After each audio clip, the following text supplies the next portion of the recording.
it's a country music time machine, taking us back to where the grass is green, with twangs and tales from days gone by. Let's ride those old trails beneath the open sky, in our country music time machine, in our country music time machine. Oh, I just love that song, you know. I should have turned my microphone on just a little while ago because I had it. I was actually, as I turned the camera on there, I was actually singing it in the background.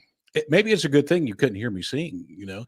Good evening, everybody. Good afternoon or good morning, depending on where you are. I actually had some folks reach out to me from Japan, and they said they were going to be watching this morning.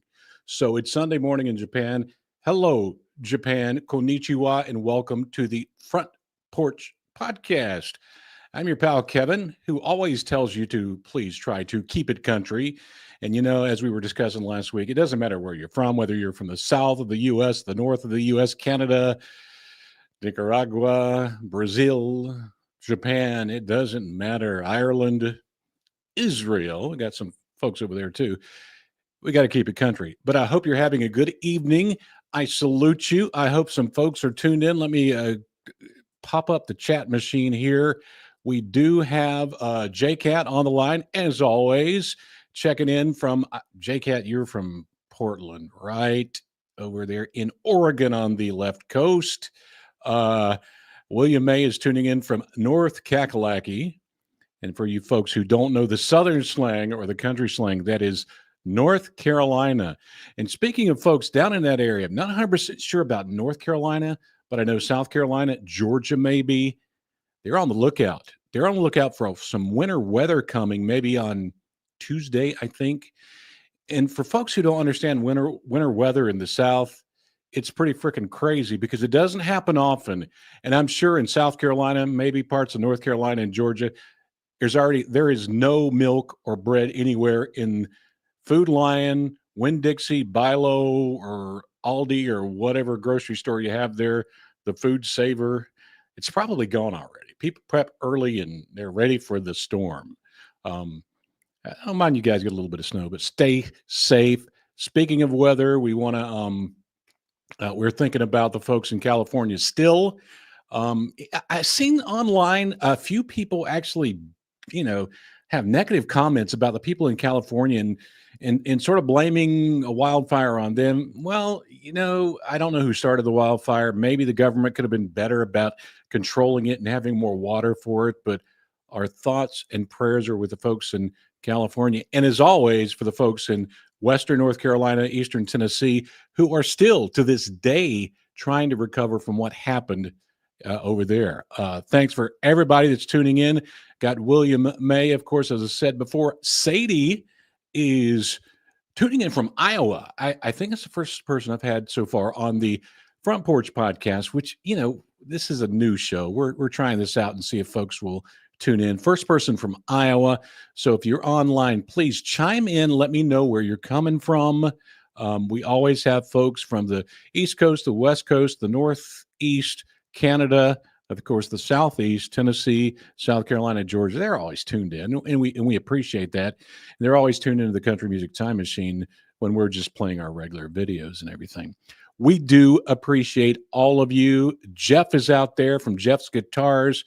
He is in New England and reminds me of the Reba song. Whoever's in New England, well, Jeff's out there as he always is. And I appreciate all you folks for tuning in. Tonight is a special edition of the Front Porch Podcast. Tonight, we're going to celebrate the birthday of one of the queens of country music. That is Dolly Parton. She turns 79 years young tomorrow. We're going to give her a boost on her birthday, celebrate her a little bit today. We're going to talk about how she grew up. We're going to play some videos of her talking, interviews, and some clips from her best movies she ever had. It's going to be fun. And if you love Dolly, we're going to relive a little bit of Dolly. And also, you know, someone chatted or commented to me the other day, Kevin, why is it the Front Porch Podcast? And I want to remind you folks that for folks that live in the country, and most of my life I did live in the country, I grew up on a farm. The highlight of our day was sitting on the front porch, usually with our Coke and peanuts, as you can see here. And that's what it was all about. We sat on the front porch, we talked. We didn't have all the phones back then. We talked to each other, we watched the cars go by, gossip about the neighbors, and watch the squirrels in the yard and things like that. That's why I call it the front porch podcast. Just a chance once a week where we can get together, talk to each other, and chime in, see what's latest in the news and with all this good stuff. More folks tuning in. I got Joshua John from upstate New York. I got some friends up in upstate New York. Joshua, I don't know if you know where Watertown, New York. That's way upstate. That's like across the border of Canada. It gets really cold there. But Joshua John is tuned in, and there's a lot of information that makes up country music history. And Joshua John is a encyclopedia of country music, and he often sends me stuff that I use on this channel because I do have a regular job, and I still have to work that, which my regular job is going to be quasi slowing down soon. Tell you about that more later. But Joshua always helps me out. He helped me out a lot last week on the Johnny Cash special, and sending me good stuff. So Joshua, upstate New York, thank you, sir, for tuning in. And William is telling us he's going to be 52 on Tuesday. Oh, well, happy early birthday to you, Joshua. Someone asked me the other day how old I was, and I told them I was 56 years old. And that's the truth. I am 56. I was born in 68. And then she said, well, I thought you were in your 60s. Wow. I don't know if to take that as a compliment or what. We also have Richard Weaver out there from Paris, California. Thank you to all the folks in California. And as I was talking last week, there are cowboys in California, and there are folks who love country music in California. Now let's add to our little stage here. We're going to rehash a little bit of country music Time Machine's news update on the Front Porch Podcast. What's going on in the world of country music? And a lot's been going on this week. First off, a big salute to the Country Music Time Machine crew members out there who are so active. The most active ones this week. There were a bunch of them because we got a lot of comments. JCat, as always, Jack O'Fish, and I'm going to try to look at this camera tonight. But if I'm looking down, I got to read the screen too because this is a one-man show. I can't afford. All I can afford is Coke and peanuts. I can't afford employees. Maybe one day I can afford somebody to help me out. Got Jack O'Fish or Jack Zero Fish. Maybe it's Jack Zero Fish saying he's not catching fish. I don't know. Corey Beaver, always tuned in. Dadofer, always tuned in. And as always, we get some incredible comments. The comments of the week on the channel, we probably average about 500 comments a week. On heavy weeks, we get 1,000 comments on different videos. But Marlon Strike said this, dude, you talk way too much. Just put impersonators on. And Marlon was responding to my Johnny Cash impersonators video. And, I have to rehash this quite often. So I did respond to Marlon, and I said this. Now, the Front Porch Podcast is eventually also going to be on Spotify, and it's going to be audio only. So, I mean, you folks that are tuned in on the internet can see it, but I'm going to read it to you. I respond to him and say, thanks, Marlon. Since you made that comment, I think I will talk more, at least in the comments. This channel is about the history of country music and the stories behind that history. Sometimes it's almost impossible to give the story and explain the history without running my mouth, so it's just part of the deal. And I always say there's plenty of places to get music that's a jukebox on the internet. Some of it's free, some of it's not. And I always say, support your favorite artist out there because they would love to, every time you watch a video like that, you do support the artist in some way. Probably more goes to the record company than the artist or the songwriter or the musicians, but every little bit helps. So tune in to those folks. Another comment from Dave. Can anyone tell me what the greatest two things in life are. Some comments I have on this channel just blow my mind, and they come out of nowhere, but it is incredibly uh, entertaining. So so Dave, the greatest two things in life. When I first saw this, this is what I replied. Of course, I replied Coke and peanuts, but if my mom were on this camera right now, she would pop me in the head and say, "No, it's Pepsi and peanuts," because she's a Pepsi lover while I'm a Coke lover. I don't know. Country music and Shania Twain, country music and Reba McEntire, country music and Dolly Parton. I don't know. What are your two favorite things in life? If you guys want to chime in about that. Oh, Lord. I see Jeff's comment already. Jeff says, old dogs and children. And as Tom T. Hall would say, watermelon wine. Oh, man. I'm probably going to feature Tom T. Hall on here one day. And the sad thing, I wish I could play the music on the Front Porch podcast. But if I did, the copyright alarms would go off, and the YouTube people would probably come take me to jail. So I really, most of the time, I can't play that. Michael Murphy's chiming in. All the cowboys down on the Sunset Strip wish they could be like you. At least that is what the song "You're the Reason God Made Oklahoma" says. Thank you, Michael. Appreciate that. Yeah, I do love Coke and peanuts, but I love country music. I love my daughters. I love my mama. I'm a boy from the South. Got to love my mama. And, I love my country. I love a lot of things. Let's keep rolling with these comments. And, I've got to bring up a video for you. And some of you may have seen this. A big hello to Jonas Hogland, who's out there. Jonas, let me know or remind me where you're chiming in from. But I played a video on this channel called Willie Smokes Pot at the White House. And it was really in a sense, in honor or remembrance of Jimmy Carter, who passed away recently.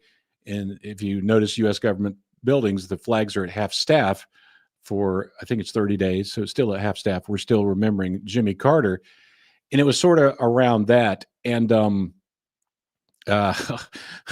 right, J-Cat. J-Cat's talking about Beyonce back there. I'm sure I'm going to mention Beyonce before too long, But I'm going to bring up this video from old Willie. If you didn't see this, watch it right now. This is from the Jimmy Kimmel Show. And then we're going to talk about the comments. There's a rumor that you once smoked pot on the roof of the White House. I've heard that. Yeah. I'm probably asking the wrong guy, but did that happen? I've heard that.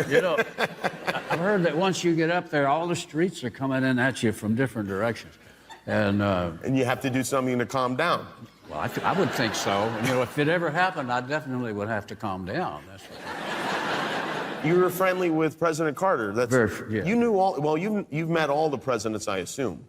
Well, Jimmy Carter is a real close friend, and him and his wife Rosalind come up and sing the gospel stuff with us. When we go down and play Plains or Atlanta. So no, they're old friends, good people. Did they know you were smoking pot allegedly on the roof of the White House?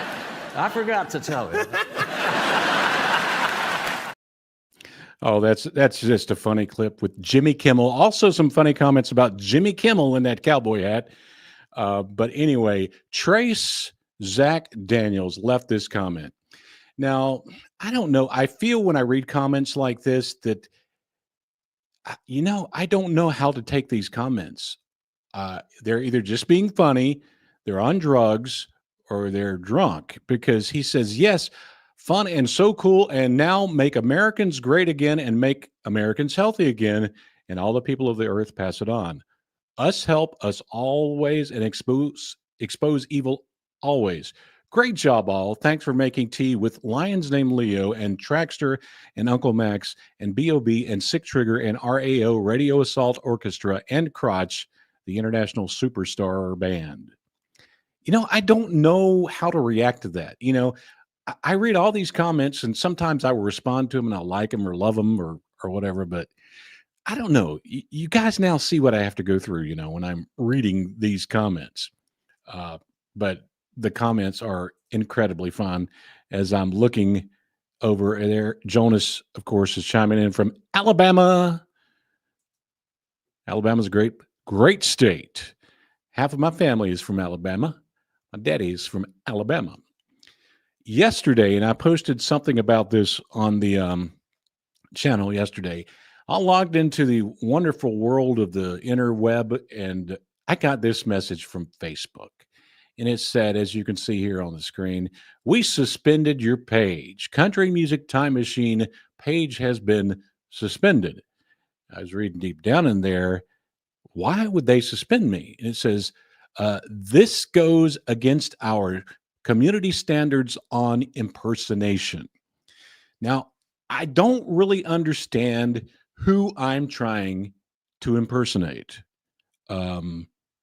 I don't look like Brad Pitt, so I can't be impersonating Brad Pitt or, George Strait or Alan Jackson or Zack Top or anything like that.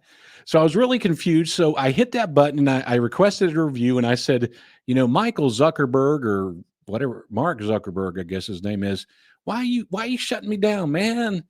I'm not impersonating anybody. I'm just trying to tell about the story of country music and its history. And then a little while later, they came back to me and said, hello, after reviewing your appeal, your page, Country Music Time Machine, has been published. This means it can now be viewed publicly. Well, thank you so much, Mark Zuckerberg, for suspending my page, apparently for absolutely no reason. But, life goes on, and it was probably just a system issue that actually caused that. But I think the most viral and strange story of the week was about these guys you see on the screen. And for those who can't see the screen, on the left is Zack Top, and on the right is the incredible Alan Jackson. Both of these fellas love country music, and especially the classic style of country music. Now, look closely at those two guys. They do sort of resemble each other, and that is the controversy. And as a fella who worked 17 years in radio, I found out that it got viral because of a radio DJ in Canada. I think it was Western Canada at 93.7 JR or Junior Country, or 93.7, yeah. He says, you guys, Zack Top was born in September 6th, 1997 in Sunnyside, Washington, USA. If you go back 9 months from his birthday to the winter of 96, in November of 96, Alan Jackson played at the Tacoma Dome in Tacoma, Washington. Wow. Have you seen Zack Top's face? His mustache? Zack Top is Alan Jackson's son. Prove me wrong. Well, I've had a chance to work with Alan Jackson a couple of times. First time was in the early 90s when he was he was the deal. And he's still, to me, Alan Jackson is still the deal. But there's a lot of country singers, I ain't gonna lie to you, that they'll backstage and with the fans and the groupies, they're gonna go wild. I didn't see that happening with Alan Jackson. Alan Jackson was a pretty straightforward, straight-laced guy. And making this association, even though they do resemble a lot, saying that Zack Top is Alan Jackson's son, I don't know. I think it's a stretch. They do resemble each other, but that's about like I did hang out in the same neighborhood with Shania Twain in the early 90s too, but we didn't get married and have children that I'm aware of, so I don't know. But then I see this. I was checking out the tour dates for Zack Top. Guess what, folks? The day after Thanksgiving, Zack Top is going to be down in Fort Worth on stage with Alan Jackson. So does this mean this is a reunion? A reunion of father and son? No, it doesn't. But it's fun to play with. And radio DJs do this kind of thing. They were going viral before viral was a word. I have worked with radio DJs for so many years. I mainly did the news back in those days, but I remember one time in Myrtle Beach, South Carolina, the morning man, I was the news guy, started broadcasting, I think, for 5 days inside a block of ice. So I had to walk inside and actually, broadcast news inside a block of ice, which was crazy. I forgot to close my door here. So if you hear a cat, that is 11. I don't know if you can hear that or not, but she's busting into the studio now. Hang on. Let me see if I can get her. Can you see? That is 11. Say, hey, 11. Say bye, 11. Anyway, 11 likes country music too. So yeah, incredible. Zack Top's going to be in fourth work with the guy he looks like. I think that's a pretty good deal. Now, speaking of Alan Jackson, I've got to play y'all this. Some of you may have seen this before. Let's talk about Alan Jackson's fake drummer. Taking the country music time machine back to 1994 at the ACM Awards. They told Alan Jackson, Alan, we want you to appear on our awards, but you've got to have a backing track. And let me explain to you what a backing track is as I try to get 11 away from my chords down here. A backing track is just, they want you to basically either lip sing or the musicians pretend to play their instruments. Now, I'm going to play this video. There's no audio to it because, like I said, if I played the audio of it, they would arrest me in the house and take me to the copyright jail. So I'm going to play the audio of what Alan Jackson did. And this goes to show you that, or I must play the video anyway, how smart Alan Jackson is. Watch what he's doing. Watch the background of Alan Jackson in this video. Look at the drummer very closely. You don't have to be a musician to know that you can't play drums without drumsticks. Well, Alan, in his own way, and I don't like to use this word, so I'll use the letter, he basically said, F you, ACM Awards show. I believe in real music. I'm not AI. I'm not auto-tune. Even that wasn't a thing yet. But if you're going to make us do that, we're going to fake the drums too. And you can see here, as you get close to the end of this video, it's ending here in a second, watch Alan Jackson's face. He knows what he's doing, and he knows it's funny, and he's entertained by it.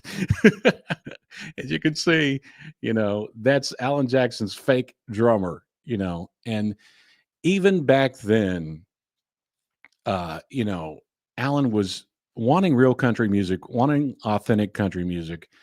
And because of that, Alan Jackson is, ladies and gentlemen, a pioneer.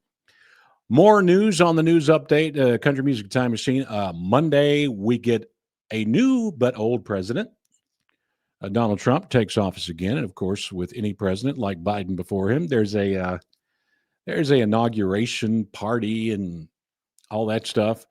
And there's a lot of country music singers who apparently like Donald Trump. And at the inauguration Monday, if you will be watching it, I don't have to work that day, so I may be on the golf course. So if you're going to be watching it, lots of good country stars. We got Rascal Flatts. I almost said Lester Flatt and Earl Scruggs. I can't say that. Rascal Flatts. We also have Lee Greenwood performing Monday, the inauguration. I think if Donald Trump walks out of the toilet, Lee Greenwood is going to be singing God Bless the USA when he emerges. It just happens all the time. Also, Kid Rock, who is, I guess, a little bit country, a little bit rock. I'm not exactly sure. Of course, Jason Aldean is going to be playing. Carrie Underwood, and poor Carrie has been busted hard about her performance at the inauguration. Politics gets involved. It can get crazy. And of course, my old pal that I used to hang around with in Myrtle Beach every once in a while, back in the day, Billy Ray Cyrus will be at the inauguration as well. I hope you enjoy it. You guys can tell me about it. And if there's any good country music news that comes out of it, I'll be talking about it hopefully next Saturday. Also in the news, we got this breaking news from the Grand Ole Opry. Due to the ongoing wildfire crisis in Los Angeles and evacuation from his LA home, Shaboozey, J-Cat saying, yep, J-Cat's hitting the counter. How many times does Kevin say Shaboozey or Beyonce? Shaboozey will be rescheduling his Opry debut to occur at a later date. Our thoughts are with Shaboozey, Los Angeles, and the surrounding communities during this time. And our thoughts are with Los Angeles, Shabuzi, and those folks going through that tough time. Um, but I think whenever the Shabuzi Grand Ole Opry debut occurs, this is probably going to be George Strait's reaction. Yeah, that's probably going to be George Strait, probably Alan Jackson's too. Anyway, more country music news of the week. Ringo Starr released I think, an album called Look Up, and singing country music. I did listen to it, and Ringo Starr is, if you know music, music is the Beatles. Ringo Starr sounds like Ringo Starr. I think he could sing opera and he would still sound like Ringo Starr. I mean, it just sounds like Ringo Starr singing a song. So does it sound like country? I don't know. I only heard one song though. So maybe he's got some George Strait, George Jones style stuff in there. I don't know. But anyway, if you're into that stuff, Ringo Starr has released a country album as well. And this story, this is, this blows my mind. Back in the days when I did news, when we released important news, it had to be important. We couldn't just go on the air and say something stupid. In this case with Riley Green, a lot of people said something really, really stupid. And I'm not taking injuries lightly. Maybe I got roughed up too much as a little boy, but this is silly. Riley Green was out. I guess he was out hunting and he got hurt. So here's the breaking news stories, and I pulled these from two different sources. Country music star hospitalized, impaled on hunting trip. And another one from MSN. Country singer rushed to the ER after being impaled during horror hunting trip. Come on, people. For you Riley Green fans out there, he stepped on a nail. Unless that nail's like 3 feet long, Riley Green's going to be all right. It's the correct thing to go to the hospital, go to the emergency room, make sure it's disinfected and you have your tetanus shot or whatever. But it's called clickbait. It's called sensationalism, trying to get people to, get excited or sad or whatever to click, but it's not real news. That is not news. Riley Green, I hope you're doing fine, but I'm sure you are. You're going to live without an issue. And finally, the last news bit of tonight for all you Las Vegas fans. Somebody just mentioned something about Las Vegas, as I try to do my Elvis impression. The Las Vegas Sphere is going country. Kenny Chesney's going there in May. So if you're going to be in Vegas in May, I will not be in Vegas in May. I'm not a huge fan of big cities. I've been to a bunch of them, and I like the smaller towns a whole lot more. But Kenny Chesney's going to be there at that big Sphere, that big round thing in the middle of Vegas. I've actually seen it because I've had to go through Vegas a few times on an airplane.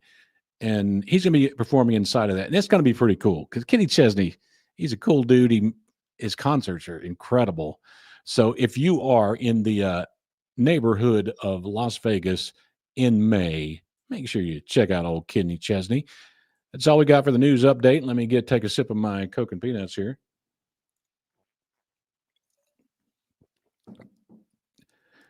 Checking what's happening on the chat areas here. Let's bring up something from Joshua John. Joshua reminds us we lost Melba Montgomery. She passed away on January 15th. Best known for her work with George Jones in the 60s and her number one hit No Charge in 74. That is true, Joshua. And Joshua has all that data that sometimes either I miss or I get so much data together it gets mixed up. Thanks for reminding. Melba Montgomery was incredible, and we will miss her dearly. Yet another country star legend going away. Jonas asked, Kevin, who is your favorite Friends character?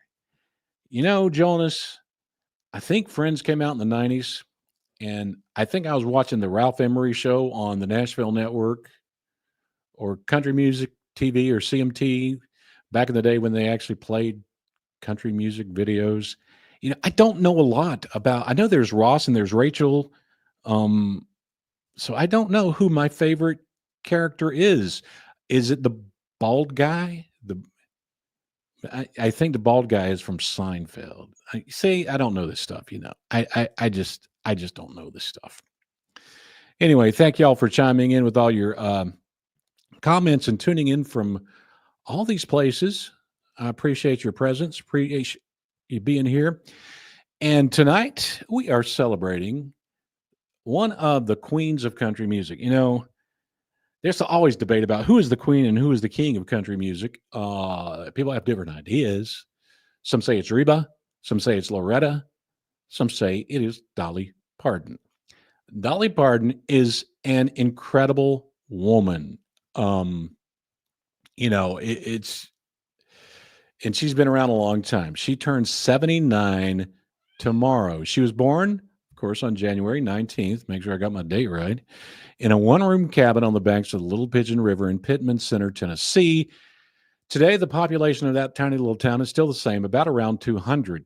So that hasn't changed much. But that's where she was born. If you ever get a chance to go to East Tennessee and hang around Dollywood, you should visit there because it's pretty cool. Dolly was dirt poor, and she says that her father paid a missionary, Dr. Robert F. Thomas, with a sack of cornmeal for delivering her. Now, poverty was a way of life, especially in the 30s and 40s. I mean, there's still poverty out there, but I dug up the archives and everything, and I wanted to find something where Dolly was talking about her poverty. Let's check out what Dolly says We here. were dirt poor, but most people back there were poor. I grew up on a farm in a family of 12 children, 6 girls and 6 boys, and a lot of people had big families. People asked me if we were Catholic because we had so many children. I said, no, just horny Baptist. Oh, Lord. Oh, good Lord. You know, I'm a Baptist too there, Dolly. You know, I can't talk about that other part. My mama might be watching. So, yeah. But Dolly's always funny. She had 11 brothers and sisters. I think my mom had 9 brothers and sisters. So it goes to show you it doesn't matter where you come from or how poor you are. And you know, especially some folks, if you're in a poorer area, whether it's in the South or North, you get labeled as being not smart or backwoods or whatever. Well, you can label me backwoods all you want, but you know, I got a little bit of smarts in me, and Dolly has a ton load of smarts in her. She got her first guitar at 7 years old and began performing on the radio and on the TV in Eastern Tennessee. Now, I'm going to play you a clip now. If you haven't seen this, pretty cool. This is probably the oldest video of Dolly Parton. I'm going to start it now because it has no audio, because when this video was made, there was no audio. But this is Dolly Parton, 14 years old in East Tennessee near Knoxville on radio station WIVK. And this is the first known performance of Dolly. Look how young she is. I think this is 61, maybe. I'm not exactly sure, but it's back there, and it's the oldest video that could be found of Dolly. No audio, but what a beautiful young lady, you know. And even in this picture you see on the screen there, she's just gorgeous. She's always been gorgeous, whether it's the natural gorgeous or later on in life more of the artificial flavor that she got. But Dolly, just a treasure.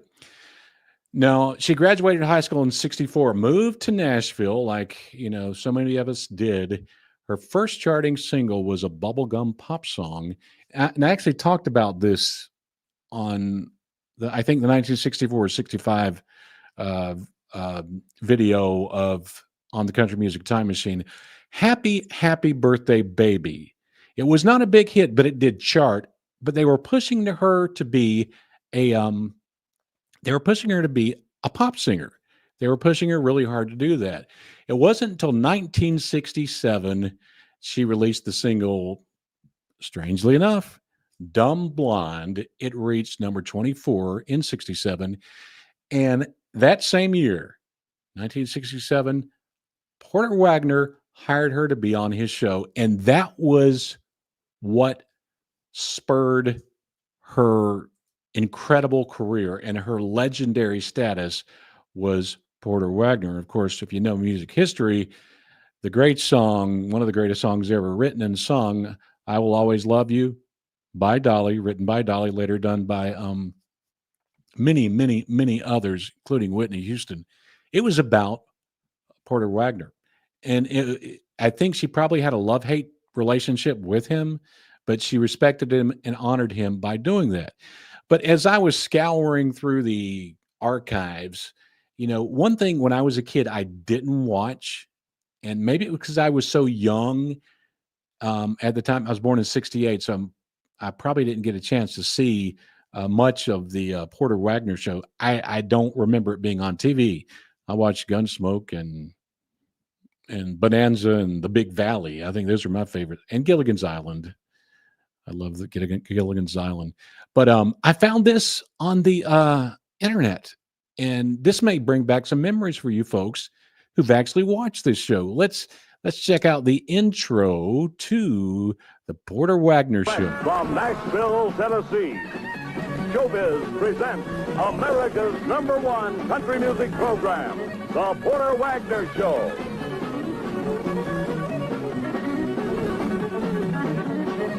And here they are, the biggest stars in country music: Porter Wagner, Dolly Parton, Zack, Don Houser, the Wagon Masters,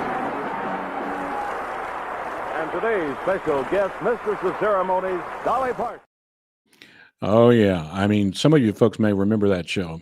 I don't. I was a little boy, I guess, little baby, most of that show. And but Joshua John just did chime in, and we were talking about Dolly's first charted song.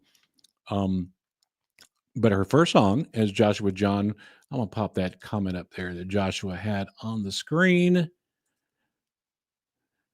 Puppy Love was Dolly's first single, 1959. So she probably, I don't know the story behind that one, but she probably recorded it somewhere in East Tennessee, because at 59 she would probably still in high school, or middle school or high school. She was quite young.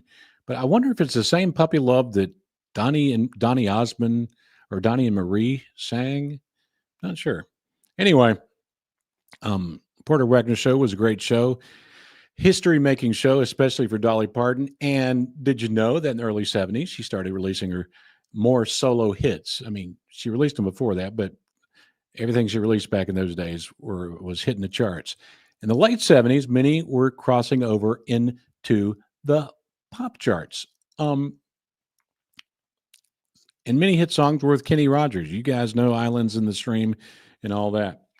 Now, one of the biggest mysteries of Dolly's life is her husband. She's been married to the same man since 1966. His name is Carl Thomas Dean. If you look on the screen, there's a picture of him. He's a handsome fella, and Dolly is drop dead gorgeous in this picture. Just a beautiful, God-gifted, beautiful woman. And as you can see there, they look like they're a beautiful couple as well. This is the last known photo that I could find of Carl Thomas Dean. Some paparazzi or somebody snuck this out there. There's always been a lot of questions about Dolly's husband. So, and Dolly's been asked about it. And one reason I love Dolly, if you ask her a question, she's gonna answer the question. So let's pick up an interview where Dolly is talking about her husband. Well, you know there are people to this day who do not believe your husband, Carl Dean, actually exists. I know that. They do. They think that I just made him up. Some say I'm having a relationship with my girlfriend, Judy. We've just had a great friendship. There's never been, there's a great love there between us. With my friend Judy. But people say, oh, you just have a husband because you're this or you're that, or you've never even, but we have been married. My husband just does not want to be in the spotlight. Well, I mean, some folks are like that, and God bless him if that's not what he wants to do. We respect that, and that's Dolly's business, and it's sure as heck it ain't ours. But anyway, Dolly, in the late 70s, early 80s, she decided to make a move, and she started to make movies. We all love her movies. She didn't make a lot of movies, but all the movies she were in were pretty good, including 9 to 5. That was released in 1980, which was really her first movie. And of course, the title song to that, 9 to 5, was a country and pop hit. And it was showing what superstar that Dolly already was. And this movie is a controversial one. I remember when this movie came out, 1982. It was my first year working in radio. I was 14 years old, radio station across the road from the high school. And, I just couldn't imagine it. Me going to my mom, Mom, can you give me $5? I want to go see the best little whorehouse in Texas. No, Mama would make me go see the best little switch house in the backyard because she'd make me go cut a switch if I would ask her a stupid question like that. So as a young feller, I didn't go see the best little whorehouse in Texas. I don't remember wanting to see it really. I was in high school and doing radio in the afternoons or the evenings or the weekends. So I was busy doing stuff, but there was a lot of people talking about it. And it was very controversial at the time. Just the name of the movie. And here in this little interview clip, Dolly talks about a little bit about the strangeness and the sensitivities of playing in a movie called The Best Little Whorehouse in Texas. Well, when I first had the opportunity to do this picture, I had some reservations about whether or not I should do it, just because of the title. Because my granddad being a preacher and being brought up in a very religious area and in a religious family, and the country music fans in general being very, religious people as a rule, the Bible Belt, so to speak. And I really thought a lot about it. I prayed about it. I talked to my granddad about it, and I talked to my folks, and I said, it sounds like it's a real horrible thing, but the person, it's like a story. It's a musical comedy, and it's not that big a deal. It's not like I'm actually going to run a whorehouse. I'm just going to play the part. So that was all fine, and I don't think anybody is having that much of a problem, because the people back home know me. And they know my personality. They know I like to try things. They know I like a challenge. So I don't think there's going to be no problem. Yeah, I don't know if you guys remember that for the older folks out there when this movie came out, or if you rushed to see it, or if you didn't. I think I saw it later when it came out, either on VHS or DVD. I think I watched it then because, the two stars, you got Dolly Parton alongside Burt Reynolds. The ladies loved Burt Reynolds, and of course the guys loved Dolly Parton. So I don't, I didn't look up the stats about how much money it made. It probably made enough. Back in those days, they didn't have huge budgets on most movies, but a lot of folks seem to have enjoyed it. And speaking of Dolly Parton, Michael Murphy chimes in that 9 to 5 best scene when all the girls tied up their boss in the garage. I agree with that. My favorite scene from 9 to 5 is when Dolly Parton is like pissed off at her boss and basically tells him, I've got a gun in my purse, and if you mess with me again, I'm going to change you from a rooster to a hen or something like that. And that's the same thing I tell my daughters. All right. Go out. And honestly, I believe in the right to bear arms. Okay. Especially for my daughters around stupid men, stupid boys. So, I tell them, you protect yourself and don't let these knuckleheads treat you like that. So yeah, 9 to 5, Best Little Whorehouse in Texas. There was another movie, of course, that came out that Dolly was hugely popular for, and this probably is my favorite one. Let me bring it up on the screen here so you can see it. Steel Magnolias. If you have not seen this movie, you should see it because Dolly's acting performance in it is great. So is all the other great ladies that are in this movie, Julia Roberts, Daryl Hannah, Sally Field, and the rest. It is a great movie. If you haven't seen it, you should watch it. I'm sure it's on Netflix or Amazon or something. But if you watch it, if you're soft-hearted, it might make you cry. It is that type of movie. And movies don't usually make me cry. Some songs do, but movies don't usually make me cry. But this one made me sad when I did watch it. Let's go to a scene where, and this scene from Steel Magnolias, Dolly really, I think, shows her power. The power to sing music, of course she has that. The power to write music, of course she has that. Comedy, she's got that. This is where she shows her, I think, her great acting skills. From 1989, Steel Magnolia. 1989, they introduced a Kelly Clarkson song. If it doesn't kill you, it makes you stronger. That's what I thought when I saw that clip too. But it is a incredible movie. You haven't seen it, you should see it. I'm not going to give you any more, like spoilers about what the movie is about, but it's a powerful one. There's funny parts in it too, but back in that day, I was also in love with Julia Roberts, so it was great to see Julia in that movie. And as far as I'm concerned, it was Julia's best movie as well, not only as it was Dolly's. So yeah, Dolly is incredibly powerful. But another way she has led the movement of great ladies, especially in her time, was her fashion. Whether it was a country look or a chic city look, Dolly could pull it off. And of course, we got to be honest. One of Dolly's, deals is her assets. We'll get into more about that later, but here's a cool clip. I think this is Dolly from the Late Late Show in 2002. She's talking about her fashion. Well, I wanted to do it all my life because I just always loved hair and makeup, but I also did grow up very religious. My mother's people, my grandfather was a Pentecostal preacher, and that was a very strict religion. You weren't even allowed to like shave your legs or pluck your eyebrows, wear lipstick or anything. And so, needless to say, by the time I was 15, they thought I was destined to go straight to down there. It's like when the roll is called up yonder, I'll be there. Yeah, and what was it that triggered, their disapproval? What was the first thing you did? Well, the first time that I actually started wanting to dress, wear makeup and tight clothes, there was a lady in our town that everybody said was trash. She was like a hooker. Yeah. I didn't know what any of that meant. I just thought she was beautiful because she wore short, tight clothes. She had red nails, red toenails, and yellow hair. And Mom would say, "Oh, don't look at her. She's just trash." And I thought, that's what I want to be when I grow up, trash. Oh, Dolly. Dolly is just a treasure.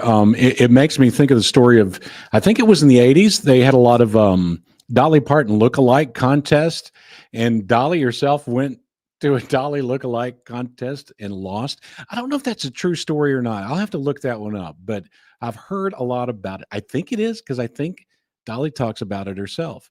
But in the 70s and 80s, especially as guys, talked about Dolly Parton's assets. I'm a prude. I know I should come out and say it. It's on the screen there if you're watching it online right now. That's one reason for Dolly Parton's power was her assets. And here's Dolly talking about her assets. It's worked well for me. It's like, are you talking about these? Particularly, it's like I said, they served me well. I don't get offended when people make jokes about them because I kind of, present myself the way I do. And like I say, I don't know if I'm supporting them or they're supporting me. But we've worked out real well for each other through the years. But I'm comfortable with who I am and how I am. I have a very outgoing personality, and I just kind of can't get enough of anything. Yeah, old Dolly. She is just why do I say it so many times? She's a treasure. She's a country music treasure and actually an American treasure. If you think about it, about all the things she's done and not only in her music, but in her movies. But one of the best things I like about Dolly is her just personality. Her personality is incredible. She's sweet. She's funny. She's caring. And I'll talk a little bit more about this in a little while, but she gives a lot of money to charity. She's a loving person, but I just love her spontaneity. And her spontaneity showed in 1989 at an award show with Randy Travis.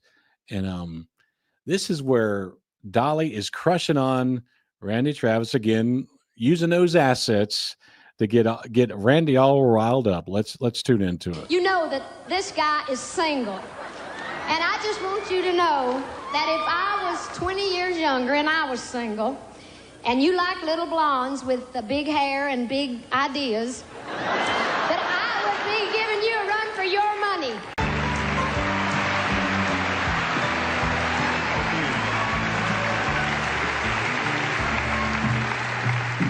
Hi, Randy. Oh, no. I just wanted to come out here and make sure that you didn't need me. You think well, you I need might. Me? You mind? I'm not really going to horn in on your part. I just wanted to come out and say hi and just kind of... Great to see you. Okay. The devil made me do it.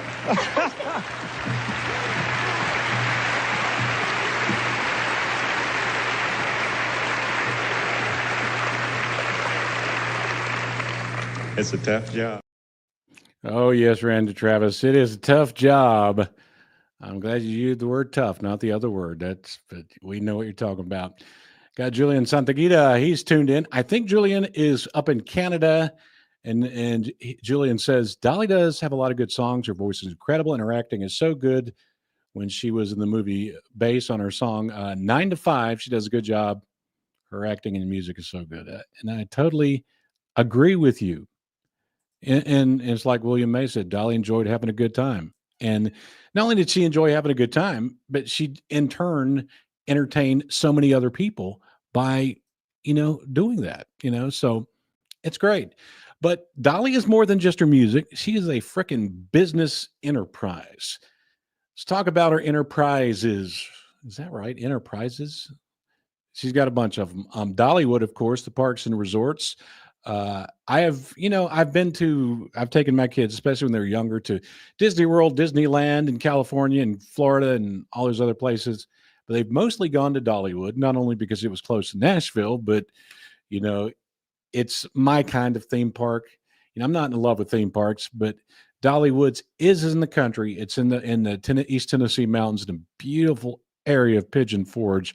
If you've never been there, you should go because it's a great place. And I think it's for kids, it's a better place to take kids other than Disney World or Disneyland or Universal. And it's still, I think, year after year is voted one of the best theme parks in America. Also, Dolly does have the dinner theaters, so you can go out and eat and enjoy music and acting mixed together. I think it started years ago with Dolly Parton's Dixie Stampede. You know where I'm going with this one. It used to be called Dixie Stampede. It was a deal where you sat down, you ate dinner while pretending to be a part of the North or a part of the South, and they would have horses and sing songs and pretend battles and everything. It wasn't meant to be racist. It was not meant in that way. It was just, meant to have fun. And, but anyway, they changed the name to Dolly Parton Stampede. I haven't been to Dollywood in a while, so I think it still exists and it's still called that. But in Myrtle Beach, it used to be called the Dixie Stampede. They totally changed it there. It's now called Pirates Voyage. I think there's one of those down in Florida too. Same theme. You sit on both sides. You're the blue team or the red team or the blue pirates or red pirates, and you eat. The food is really good. And they sing and they do acrobatic things, jumping off pirate ships into the water. It's a good show. I still like Dixie Stampede better, but Dolly knows how to do business as well. Comes down to say, like, how much is Dolly Parton worth? Those things are hard to figure because those numbers change almost daily, but her net worth is probably around $650 million. But in reality, she could be a billionaire or much more than a billionaire. But why is she not?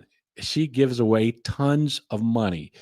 When I was working in radio in the 80s and 90s, it was always the case. If there was like a charity in East Tennessee or Middle Tennessee that had deficiencies that needed money, whether it was hungry children or libraries, Dolly was always jumping in and helping out. So there's so many reasons why we love Dolly, and that's sure a big reason for it too. And it goes back to it. What is Dolly's legacy? Dolly has graced us with talent, love, great music, comedy, acting, and whether we agree with her way of doing things or not, on the religious factor, because there can be some controversy there. She has shown her love in so many ways, and we love her. So to us, Dolly is a country queen. And as far as awards, that's only probably one screenshot I did of list of some of Dolly's awards she's gotten through the years, whether it's Academy of Country Music, Grammys, TV awards. It's just so many out there.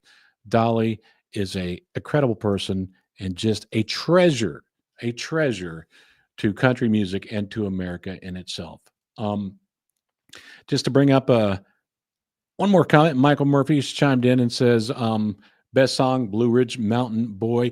I think my favorite song from Dolly it's probably Jolene. I know that gets overplayed, and others out there have tried to redo it. Sorry, Beyonce, but Dolly did it best. I don't think you can do it better than Dolly. I don't think Jolene can ever be sung better than Dolly. And even I Will Always Love You, my favorite is Dolly's version. I also like the song Hard Candy Christmas. That's a great song. Coat of Many Colors. That is an incredible song, and that's sort of tracing back to her Baptist and her religious roots. So, wow. Dolly, happy birthday to you. We love Dolly Parton. You are a queen of country music, and you have blessed us with so much good stuff. Well, folks, that's going to wrap it up for tonight on the Front Porch Podcast. All you folks that have tuned in from Canada, California, the Northeast, North Carolina, Oregon, Washington State, all over, thank you so much for tuning in. And even we've got a lovely lady from Honduras. Saludos desde Honduras. And that means hello from Honduras. But now it's time for Kevin to say adios. Goodbye from the Country Music Time Machine. This is the Front Porch Podcast. And you know what I always say, folks. Let's keep it country. We'll see you next time. God bless. Oh, it's a country music time machine, taking us back to where the grass is green, with twangs and tales from days gone by. Let's ride those old trails beneath the open sky, in our country music time machine, in our country music time machine.